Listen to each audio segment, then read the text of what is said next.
बिस्मिल्लाहिर्रहमानिर्रहीम। अस्सलामु अलैकुम वरहमतुल्लाहि वबरकातुहू। आज हम मुताला कुरान जमात दहम की सूरह इनाम के बारे में मुख्तसर सा तारुफ, वजह तस्मिया, शान नुज़ूल और उसके अहम वाक़यात के बारे में पढ़ेंगे। सूरह इनाम कुरान मजीद की छठी सूरत है। इसमें 165 आयात हैं। ये मक्की सूरत है। इसका ज़्यादातर हिस्सा मक्का में नाज़िल हुआ।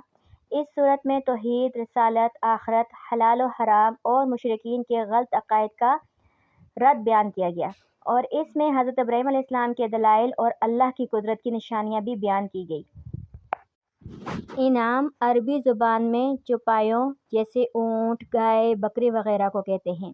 इस सूरत में मुशरिकीन अरब के चौपायों के बारे में गलत रस्म व रवाज और हलाल और हराम का खुद साख्ता कवानीन का जिक्र आया है। इसी मुनासबत से इसका नाम सूरह इनाम रखा गया। शान नुज़ूल, ये सूरत एक ही रात में नाज़िल हुई और इसके नुज़ूल के वक्त फरिश्तों की बड़ी तादाद साथ थी। मुशरिकीन मक्का अल्लाह के साथ शिरक करते थे, बुतों की इबादत करते थे और जानवरों के बारे में अपनी तरफ से हलाल और हराम के कानून बनाते थे। इस सूरत में इसके अकायद की तरदीद की गई और तौहीद का वाज़ेह पैगाम दिया गया। बाज़ आयात ख़ास वाक़यात के जवाब में नाज़िल हुई हैं। मसलन कुफ़ार का नबी करीम सल्लल्लाहु अलैहि वसल्लम से मुअज़्ज़ात का मुतालबा करना, हलाल और हराम के गलत अकायद फैलाना, आखिरत का इनकार करना। अगर अहम मज़ामीन को देखा जाए तो इसमें तौहीद और अल्लाह की कुदरत के बारे में ज़िक्र है, शिर्क की तरदीद है, रसालत मोहम्मद सल्लल्लाहु अलैहि वसल्लम के बारे में तज़किरा किया गया है, आखिरत और हिसाब के बारे में ज़िक्र है, हज़रत इब्राहीम अलैहिस्सलाम के दलाइल, हलाल व हराम के इस्लामी असूल बताए गए हैं, अखलाकी हिदायत और नसीहत के बारे में ज़िक्र किया गया। सूरह इनाम का हिस्सा सोइन का तर्जुमा हमने जमात में पढ़ लिया था। आइए इसके मशक़ी सवालात की तरफ चलते हैं। सवाल नंबर 1, क़ुल अनदअु मिन दूनिल्लाहि मा ला यनफ़उना व ला यज़ुर्रुना। आयत करीमा में माबूदान बातिला की बेबसी के मुतालिक क्या कहा गया है? इस आयत करीमा में माबूदान बातिला, झूठे माबूदों यानी बुतों के मुतालिक बताया गया है कि वो ना किसी को फ़ायदा पहुंचा सकते हैं और ना नुकसान, लिहाजा इबादत सिर्फ अल्लाह ताला की करनी चाहिए, क्योंकि हकीकी नफ़ा और नुकसान का मालिक सिर्फ अल्लाह ही है।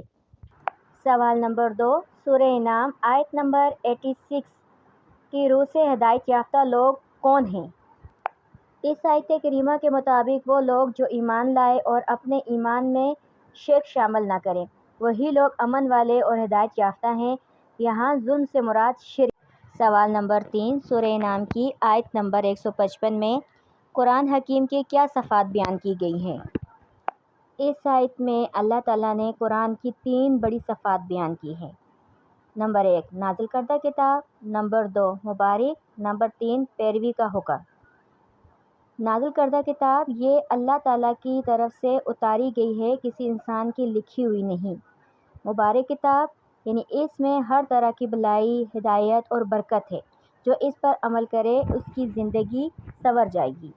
पैरवी का हुक्म, अल्लाह ने फरमाया कि सिर्फ पढ़ो नहीं बल्कि इसके अहकामात पर अमल भी करो। इसके साथ तकवा अख्तियार करने का कहा गया है ताकि अल्लाह की रहमत तुम्हें मिले। सवाल नंबर 4, सूरह इनाम आयत नंबर 95 में अल्लाह ताला की कुदरत की कौन सी निशानियाँ बयान हुई हैं? इस आयत में अल्लाह की कुदरत की 2 बड़ी निशानियाँ बयान हुई हैं। नबातात की तख्लीक, अल्लाह दाने को फाड़ कर इससे पौधा निकालता है और गुठली से दरख्त बनाता है, और ये रोज़ हम अपनी आँखों से देखते हैं। ज़िंदगी और मौत का निज़ाम, जिंदा को मुर्दा से निकालता है, जैसे अंडे से चूज़े, नुतफ़े से इंसान। मुर्दा को ज़िंदा से निकालता है, जैसे मुर्गी से अंडा, दरख्त से फल। ये सब चीज़ें बताती हैं कि सिर्फ अल्लाह ताला ही पैदा करने वाला है और मौत व हयात का मालिक सिर्फ अल्लाह ताला ही है। सवाल नंबर 5, सूरह इनाम आयत नंबर 100 में मुशरिकीन के किस बातिल अकीदे का ज़िक्र है? इस आयत में मुशरिकीन का वो बातिल अकीदा बयान हुआ है कि उन्होंने अल्लाह की तरफ से औलाद मंसूब की। अरब के मुशरिक फ़रिश्तों को अल्लाह की बेटियां कहते थे, ईसाई हज़रत ईसा को अल्लाह का बेटा कहते थे और यहूदी हज़रत उज़ैर अलैहिस्सलाम को अल्लाह का बेटा कहते थे। یہ سب جہالت اور بے عملی کی وجہ سے تھا۔ اللہ تعالیٰ فرماتا ہے کہ وہ اس سے پاک ہے، اللہ نہ کسی کا باپ ہے۔ اب سورہ انعام کے تفصیلی سوالات کی طرف جاتے ہیں۔ سورہ انعام کی آیت نمبر 76 اور 77 میں ستارے اور چاند کو دیکھ کر سیدنا ابراہیم علیہ السلام نے کیا فرمایا؟ حضرت ابراہیم علیہ السلام نے پہلے ستارے کو رب کہا، لیکن جب وہ غروب ہوا تو کہا میں غروب ہونے والے کو پسند نہیں کرتا۔ پھر چاند کو دیکھ کر کہا یہ میرا رب ہے، لیکن جب وہ بھی غروب ہوا تو کہا اگر اللہ مجھے ہدایت نہ دے تو میں بھی گمراہ ہو جاؤں گا۔ اس سے انہوں نے یہ سمجھایا کہ رب وہ ہے جو ہمیشہ رہے، جو نہ ڈوبتا ہو نہ غائب ہوتا ہو، وہ ہمیشہ کے لیے رہنے والا ہے۔ سوال نمبر 2، سورہ انعام آیت نمبر 97۔ آیت کریمہ میں ستاروں کا کیا مقصد بیان فرمایا گیا ہے؟ اللہ تعالیٰ نے فرمایا کہ اس نے ستارے اس لیے بنائے تاکہ انسان رات کے وقت خشکی اور سمندر کے اندھیروں میں اس کے ذریعے راستہ معلوم کرے، یعنی ستارے رہنمائی اور سمت معلوم کرنے کے لیے ہیں۔ سورہ انعام سوال نمبر 3 تفصیلی۔ آیت نمبر 94 میں مرنے کے بعد دوبارہ اٹھنے کی کیا کیفیت ذکر ہوئی ہے؟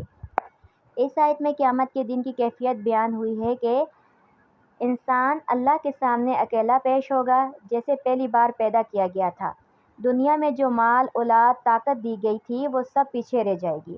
جن کو وہ دنیا میں سفارشی اور شریک سمجھتا تھا وہ بھی اس کا ساتھ نہ ہوں گے، یعنی ہر شخص اپنے اعمال کے ساتھ اکیلا اللہ کے سامنے جواب دہ ہوگا۔ اگر تمام سوالات کا مختصر خلاصہ دیکھیں تو یہ ہمیں توحید، اللہ کی قدرت اور آخرت کی یاد دلاتی ہیں۔ تمام آیات اللہ ہی رب ہے، ستارے اور چاند اس کی مخلوق ہیں، اور مرنے کے بعد ایک کو اکیلا جواب دینا ہوگا، ہر ایک کو اپنے اعمال کا جواب خود دینا ہوگا، کوئی کسی کے اعمال کا بوجھ نہیں اٹھائے گا۔ جو کچھ بھی پڑھا اللہ تعالیٰ اس پہ عمل کرنے کی توفیق عطا فرمائے۔ وآخر دعوانا والحمد للہ رب العالمین۔ السلام علیکم ورحمۃ اللہ وبرکاتہ۔